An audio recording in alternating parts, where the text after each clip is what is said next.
Le bilan de ces 3 années Malkas doublé est marqué par l'échec, de tous côtés.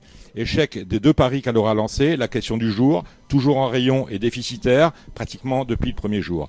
Échec du Big 5, qui s'en serait peut-être sorti avec une version quotidienne, proposée pas seulement sur PMU.fr, mais au PMU tout court. Échec de sa nouvelle formule du Quintet, le Quintet Max, qui n'a pas trouvé son public et perd désormais près de 20% de chiffre d'affaires en glissement annuel à chaque levée.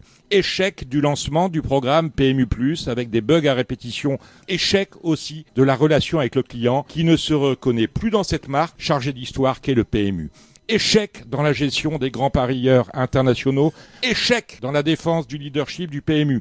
Avec un PMU.fr désormais en décroissance, le digital, tout le monde gagne des parts de marché, que ce soit Genibet, The Turf, Betclic, Unibet, tout le monde gagne. Croissance à 2 chiffres chez eux. Et puis au PMU.fr, on est à -4, -5.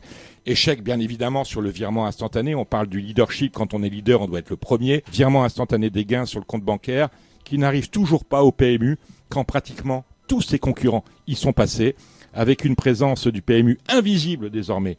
Parce qu'on ne voit plus de pub du PMU, c'est terminé. Ou quand on en voit, elle ne plaise à personne parce qu'on a raboté les budgets publicitaires jusqu'à l'os. Échec, échec, échec. Même la communication de l'opérateur est marquée par la déconfiture, qui a trouvé son point d'orgue avec un papier complaisant demandé au point. Papier finalement intitulé Rififi au PMU est signé par une journaliste qui a vite compris qu'on voulait la manipuler afin de faire passer l'opérateur historique du Paris Hippique pour une boîte qui va bien et ses dirigeants pour des nouveaux génies.